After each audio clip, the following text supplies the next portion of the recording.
I like you like tic-tac-toe. Every step we take is tic-tac-toe.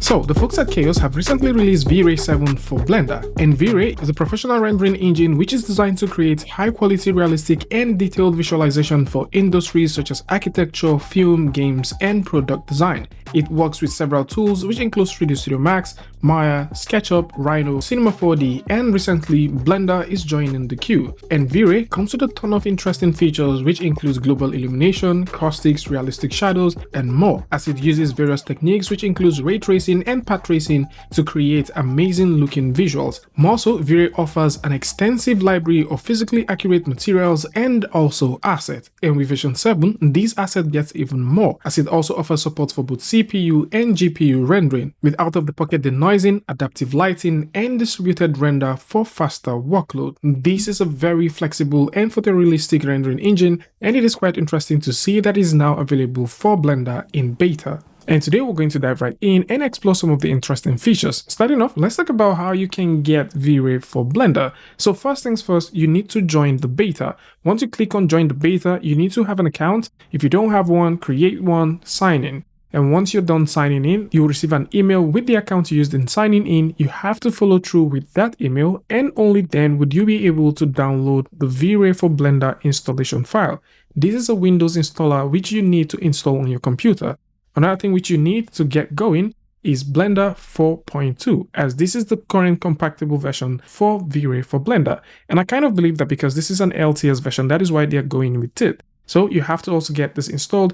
And once you've got that installed, how you get to do the rest of the stuff is now super easy. And all you need to do to get things going is to go over to Edit, go over to Preference, go over to Addons, and make sure that Vray for Blender is right here and also turned on. And so once you've got that, you need to click on the burger menu, save your preference, close your window, and you need to change this from Eevee over to Vray. If you're doing this for the first time, this would also require you to sign in, but you only sign in once.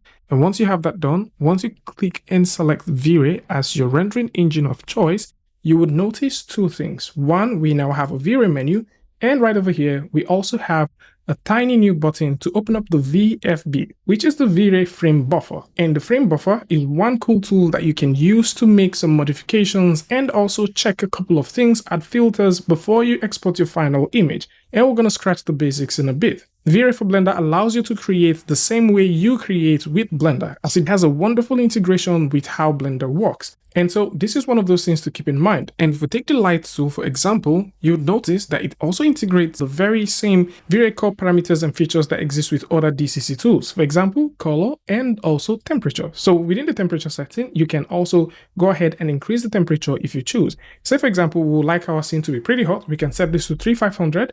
And we can have a very warm scene. And if we like this to be pretty cold, we can set this to 7000 and we're going to have a pretty cold scene. Now let's take a look at the new scene where we have two vehicles from the Cosmos library. So the default lighting types that you have in Blender are about 4 or 5 of that, but Vray comes with a ton of these things. What we're working with now is the Vray rectangular light. There's also the sphere light, there's the dome light for HDRI, and there's also mesh light. And so how mesh light works is very, very easy. Unlike what you think typically of Blender, where you have to create the model and then you have to add emissive material to that. No, how this works is you create a couple of models which you would like to use to create your lighting. And if you hit Shift and A on the keyboard and you go over to your lighting section and you add a mesh light, you can select these lights one after the other and add them. So if you go over to the mesh light section, under where you have your mesh light object, you can select the object one after the other and add them. And the beautiful thing is if you choose to pack all this into a collection, you can simply add that collection. And this is beautiful. Like literally anything in your scene that is a mesh, you can convert that to become light without dealing with the shader. And all of these are stored in one container. And I really wish the folks at Blender can take a cue from this and add this to Blender. Now, some other thing that is also super nice, because, you know, the more you go, the more you learn. Some other things that is also super nice is the fact that you've also got IES lights. So if you do have IES profiles, you can now bring this in, load those right inside of here. So if you do have an IES file, you can connect that there. This is one cool lighting tool that you can use, especially for architectural stuff. And at the same time, there is also the sun light, which is also very nice. The sun and sky is also a very cool one. This is also one thing I think a lot of people would love to work with, especially if you want to have those good old clouds in your scene. This is also something I think we're going to talk more about it. This does have the whole cloud thing going for it. So if we go ahead and drop this to 0.01 maybe, you know, you can have those clouds and you can control the clouds however you want.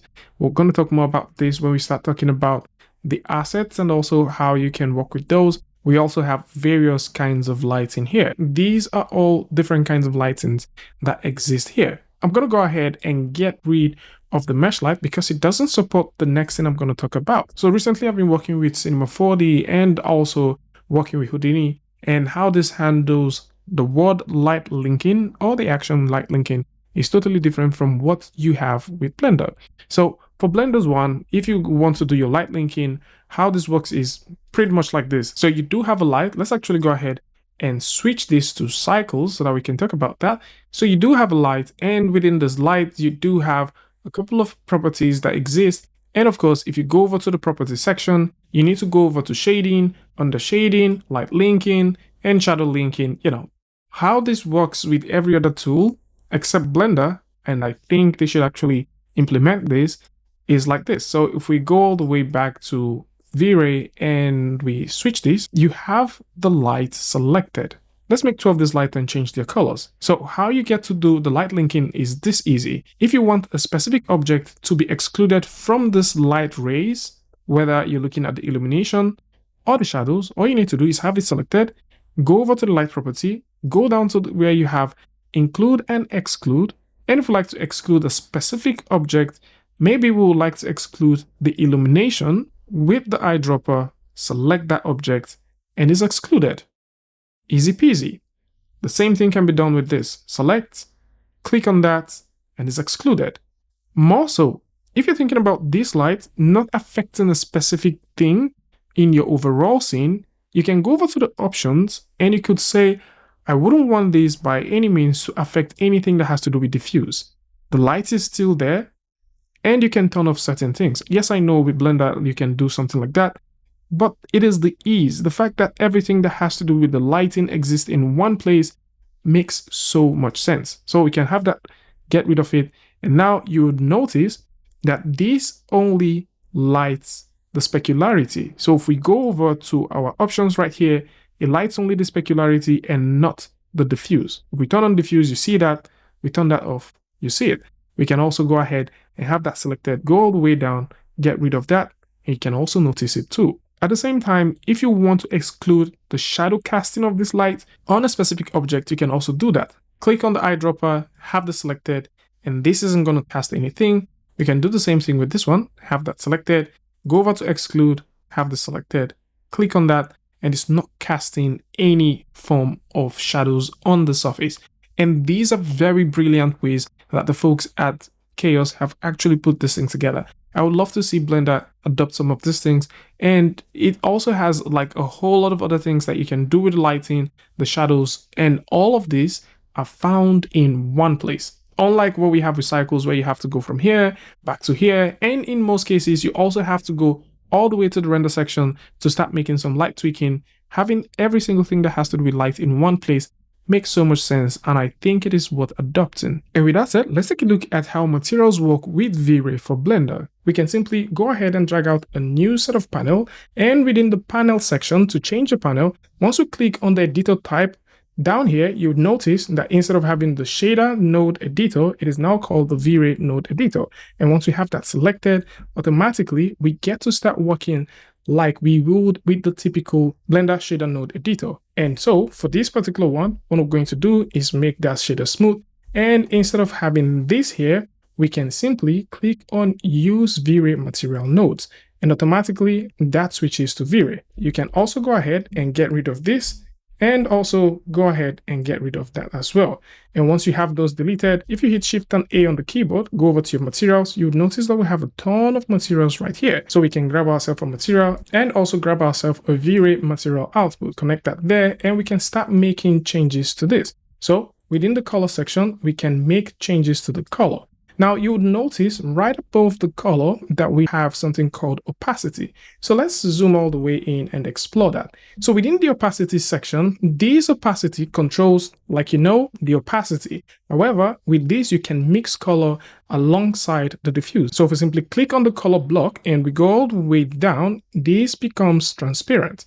If we crank this all the way up, it becomes, visible. And the same thing can be said with the mixing. So we can mix things together, and you would notice that parts down here are pretty red, and then parts on top are the opacity color. So we can simply go ahead and mix these to get some interesting results. And that is one cool thing that you can now do with it. The opacity also have different modes that you can explore. Down here, you can have this clipped, and you can also choose to have this as stochastic. Stochastic seems to be the default, and we're going to leave it like that. We can go back and set this all the way to white, and once we've got this done, we can now also do some more stuff. So if you're thinking about adding metalness, you do have that feature right here. You can throw that in. If you're thinking about playing with Fresnel, you can do that. And you can also add some coat if you want. So they do have this beautiful coat. The sheen is also available. So just in case you like to add some sheen to that, you can also go ahead and do it.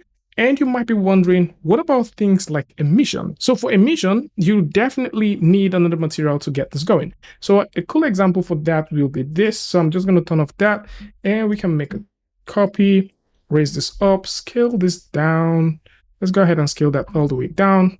And instead of having the Vray material, we can go ahead and get ourselves a light material. So we can have that light material, connect that, and just like you saw with the diffuse, this is the opacity, and we can mix this and get some interesting result as well. And with the color multiplier, we can increase the intensity and reduce the intensity overall. Of course, there's also some other material types that exist here. So if you go over to the material section and you hit Shift and A, within the material section, you will notice they'll also have the all surface material. Now, a lot of people love working with this one because it has option for you to deal with subsurface, and the subsurface comes in 3 variants. So you have the subsurface 1, subsurface 2, and subsurface 3. These all have their colors and also their radius. So depending on the kind of subsurface that you're trying to make, you can simply rely on that.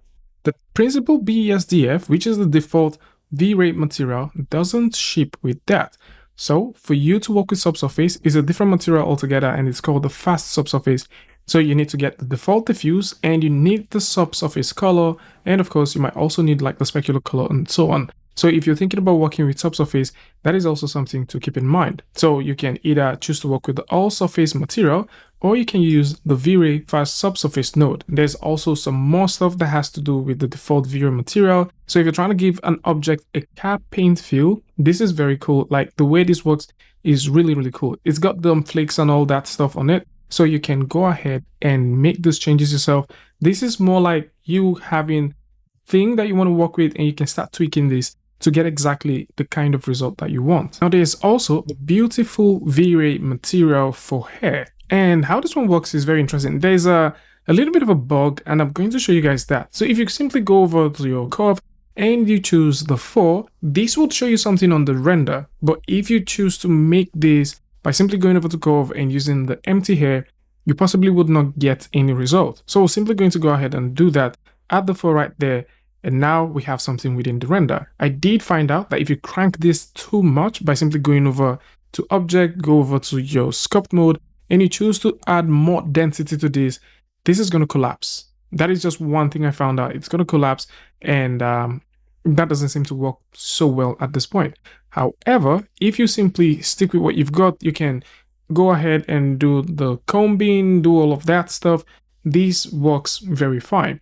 For Vray, what you've got here is something that's pretty nice. So I'm just simply going to go ahead and add up the hair so you guys can see what we have. So within the hair section, or if we use the hair material, what you have here is something that is pretty interesting. We have the melanin, the dye color, transparency, diffuse color, a lot of interesting parameters that deals with softness, primary gloss, the IOR, the gray hair density, and a ton of tint. And this is something that we don't really see every time. So it is quite interesting to see that. So if we go ahead and start dialing the melanin, this is going to dial from black to white. So let's actually go in and take a look at that. So if we set this all the way to 0, it becomes fully white. If we set this all the way to 1, it becomes fully black. But then this doesn't go from typical black to white. I'm going to show you guys with a color block. What this does is it goes from white to more of a dark brown. So if we say this is brown, so it goes from pure white all the way to a dark brown like that. So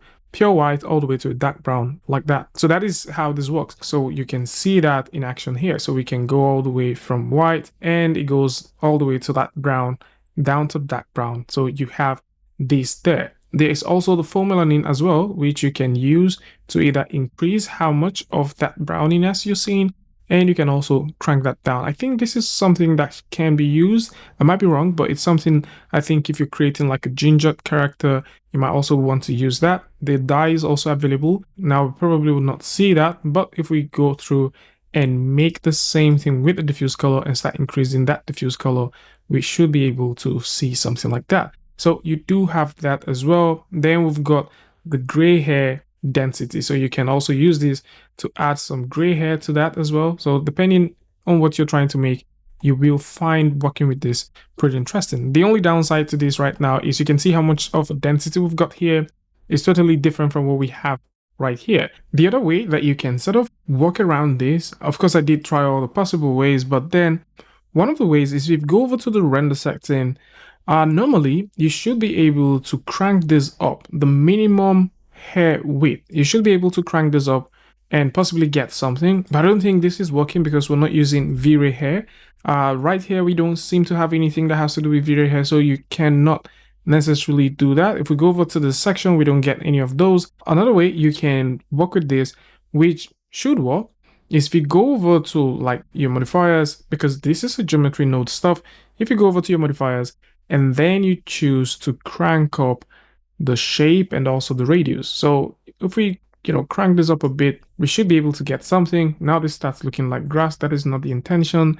Let's go ahead and drop this down, something like that, and work on the shape. So these are just like near miss situations to get something working. And if you discount that, this doesn't really work like that with V-Ray. So I still think that there is a ton of work that should be done in terms of integrating the hair. Of course, this is still in beta. A lot of things might be coming to this over time, but for what it's worth, this is what we currently have. Now, moving on, let's talk about the textures. So with the textures, there's a ton of textures that you have here. We have a ton of textures, wood, leather, all of that. If we need wood, we can simply just click, drag, and we can connect that from here over to our diffuse. And we can plug that in. We've got wood. The mapping is also a little bit different. I miss this feature. I wish the folks at Chaos can integrate that. So the feature where if you drag things out, you get a list of stuff, that is not there. The mapping is also a little bit different. So you do have a mapper like that, and you can simply use that to do your mapping. And you can get a transform as well and use your V-Ray transform to transform, plug that in, transform this texture if we want. If we like to have some offset, we can do that. If we like to do the scaling, we can do that. They do have a good number of texture utility for sure. So if you're thinking about doing some matte, some inversion, those are currently available. If you're also thinking about, making some selections as well, you can also go ahead and do that. So we can grab that and we can wire this all the way up and then maybe select that, drive this with it. And in this way, we now have something that currently drives the overall texture. So it is something to keep in mind if you're thinking about doing your shading with this tool. There's a ton of things that you can do with it. It's very similar to what you have with your default Blender.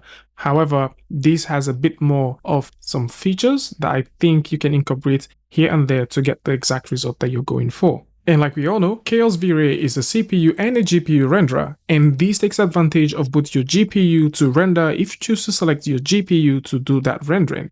And this offers two options when you're using your GPU, the CUDA and the RTX. So depending on which sits well with you and the kind of GPU you have, you can switch between these and get exactly similar result. For final production and image quality, I would suggest you use the CPU, because with the GPU, of course, you do get quicker renders, and with these renders, you can play with your lighting, do all of those cool stuff. This is best if you already have your textures done with the model. So with that, you can simply do your quick look depth, but for final rendering, I'll always suggest that you use the CPU. For example, with what we have here, you can see what the textures look like when we're using the GPU RTX. Now, if we switch these from GPU to CPU and go back to that render, I want you guys to see the details that we missed from the previous one. So this is what we were missing. And if you simply render with GPU, you end up having those lines. But if you want to get your final quality looking stuff, you know, final picture stuff, use your CPU and get the best quality out of it.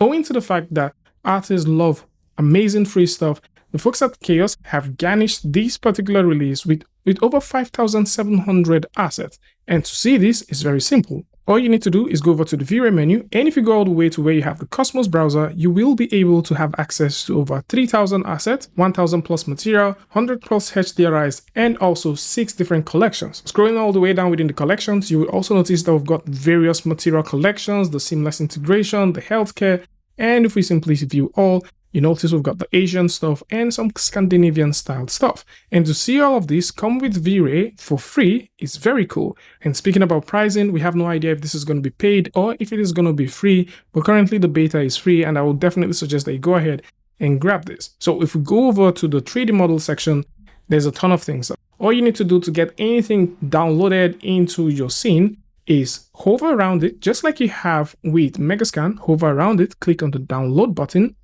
This downloads, and once the download is complete, you can hit this green button to bring it into your scene. If you do miss hitting this green button, you can always go back to your downloaded stuff and you can click on this button to bring them into your scene. You would also notice your downloaded stuff has a blue check, and once you send that over to your scene, you would see them here. The folks at Chaos have been so kind enough to make the level of details for this thing look really cool. So within your viewport, these do not throttle your viewport whatsoever. Let's throw in the light from here. So if we go right here to where we have light, we can throw in the Vray sun and sky. This is going to be a nice one for those who like to work with the sun and sky tool that comes with the rendering engine, because how this one works and operates is very cool. So if we go over to the lighting section, we can drop this to about 0.01, I think. So we can drop that to something like so, and let's just increase this about something like that. That looks cool. And once we have that ready, we can change the sky model. So we've got different sky models. We can go ahead and play with them. And once you've got these ones ready, other things that you can do is you can throw in clouds. So clouds are a big deal, especially when you're trying to preview physical sky. So you can have your clouds. This comes for free, so you can have that. You can also play with the density of the cloud if you want, and you can also play with a variety of clouds. You know, depending on the kind of cloud that you want, you do have that. There's also a density multiplier if that is also something that you want. For seeding, there are also various seeds that you can play with. There's a parameter for that. You also have, you know, parameter for how much cirrus amounts that you've got. Different heights also work here, and you also got different thickness. So again, if you like to work with stuff like this, you do have them here, and they come with Vray version 7, the beta for Blender. So going back here, we can bring in more stuff. So let's say we would want some more trees. Let's get more trees. The trees, they load quite quick and nice. So you can select that tree. You'd also notice that they also have various seasons as well. I guess the seasons are things that you can play with within the shader settings. So if we double click as well, you'll be able to see this in details. A huge shout out to the folks at askNK. They are the guys behind all of this. They look pretty cool, and you can see some stuff. So you can see all of the details for any asset. So any of the assets that you want, you do see the details here, and they do have very nice taggings as well. So maybe you like to get something that has to do with yellow, you can select that, and that is a beautiful way to see stuff with the tags. So you can find assets based off color. So depending on what you're trying to find, you can see that. And that is not the only thing. There's also vehicles. There's a ton of vehicles that you can bring in. So we can simply click on that. So maybe, for example, we like to bring in this vehicle, or maybe we would like to bring in any of these ones. We can select that, and once that is installed, we ship that over, and that comes in, and we have ourselves a vehicle. Bring in that vehicle, high quality stuff, looking cool. We can also explore various people. We can bring in various people. We can download them in, add them to our scene. And with that, we can just go ahead and add a couple more stuff. So in this case, I'm just going to go ahead, add a couple of vegetations around, just make this scene look pretty cool. And of course, with that there's some very interesting things that are also available with this tool. So if you're thinking about getting maybe like animal stuff, you can get a few of that. You can also get like some architectural stuff. And most of the things that they have here are quite practical. Now, I don't think I mentioned that earlier, so I'm just going to show you guys that in a bit. In most cases, when you're working with like lighting assets, you have to go ahead and add the lights yourself. V-Ray doesn't do that. With V-Ray, once it says it's a lighting tool, the chances are extremely high that these would come with light. The way they've worked with most of these lights, if not all of them, is you do have that option of making adjustments to the light how you want. So if you're thinking about bringing a lighting asset in, be rest assured that it has the amount of light that is fit for that particular asset, and that is something that is cool. Another cool thing that they also have here is the patterns. So if you're thinking about bringing in patterns, maybe you like to make a couple of arrays, there are patterns right here that you can work with. For materials, there are a ton of materials that cuts across a lot of things. So whether you're looking for very simple materials all the way to like nature materials that has to do with metal, liquids, you're trying to find some liquid stuff, you can find most of this here. There's also the stone thing going on here.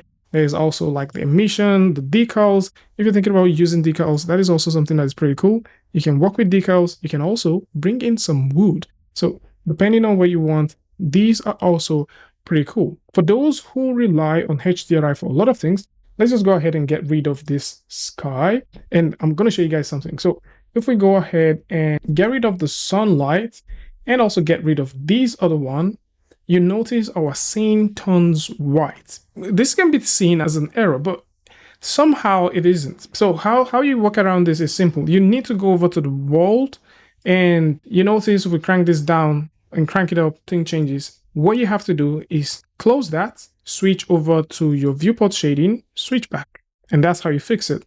Currently, that is something, I don't know if it's a bug or if it's just something that it is, but that is how you fix it. Oh, we have some cool lights coming up. All right, so that is how you fix it. So if we go over to the V-Ray now and we go over to the Cosmos browser and we would like to bring in HDRIs, how we work with HDRIs here is very simple. You have 3 versions of HDRIs, the daylight, the evening, and also the studio. So if you want to work with any of them, all you got to do is click bring in, and that's it. So once you have that, you need to go over to the lighting section and reduce this drastically. So at this point, we can drop that really down, and you will be able to have all of this right here. Let's actually go back and throw in that plane. I think we mistakenly deleted it. So you can go back and explore some of these HDRIs that exist as well. And for those thinking about working with collections, there is a good number of collections right here. And for credits, of course, you can find all of the creators right here in terms of credits. And all of these are brands and also vendors that have contributed to making this available for you to work with. And this is beautiful. And here's a tiny note. If you're working with any model from the Cosmos browser, these are only V-Ray related stuff. You can only render and work with them in V-Ray. The topology are made for V-Ray. Within your viewport, these things have very low resolution, but when you're rendering, you see how they work. Why they're made in that way is so that they don't throttle your performance. And if you're thinking, okay, maybe you can use another rendering engine to work with this, that is not possible. In this case, what we have here is working very well with V-Ray, but if we simply go ahead and switch this to cycles, it's not going to work. It's not going to work one bit. So I'm just going to go ahead and get rid of that and then throw in a simple light. The light is going to come in here. However, you will not be able to see that piece. If you switch these and say maybe you want to get rid of all of the materials and add a brand new material, you'd also notice that the topology looks really not nice. And again, you'd not be able to have all of that nice looking details that originally this has. And so this is a tiny note just in case you're contemplating maybe you can get these models and use them with another rendering engine. And before we go, let's talk about the VFB. So with the VFB, there's a ton of things that you can do. By default, this is V-Ray's frame buffer. And with this frame buffer, you can simply preview your renders quickly. Think about this as an external render viewer. So you can do a ton of things with this, like layering. So you can layer some stuff. Say, for example, you would like to do some color balancing. You can do this prior to exporting. At the same time, you can proceed to do some, lookup table stuff. If you want to do hue and saturation stuff, you can also go ahead and do that. Possibly you like to change the hue, the saturation of your renders prior to exporting. You can also proceed to do all of that. You can mix these things however you want. You do have these layers. And with these layers, you can also play with the opacity level of them. These things are currently available, and of course you can go through and work with them. If you don't want to work with a composition editor, the VFB definitely has some stuff that you can do with it. And it is just that cool tool that the folks at Chaos have put together with Vray that makes working with Vray pretty interesting, and it saves you some time if you're thinking about just doing very tiny tweaks for post-production effect. Something else which is also here about the VFB is you can render and say follow mouse. So once you do like the follow mouse render, wherever you are, that is where the rendering starts happening even more. So if you move to a certain spot, the rendering starts happening more there. And you can also do some stuff like, saving. If you like to check different colors, different color tones, you can see how these colors contribute to the overall render, and you can also see what the alphas look like. You can also see if you have glares, where the glares are coming from, and how they also contribute to the overall look of your final render. So this is it. For those who would like to see more about it, or possibly you like to download it, test it out, see things for yourself, explore it for yourself, then links to this is going to be in the description, so do well to check it out. Tell me what you guys think about this one in the comment section. And of course, if you like this video or you learned something from this, you can go ahead and give a like, and don't forget to share with a friend. And until I see you guys in the next one, peace.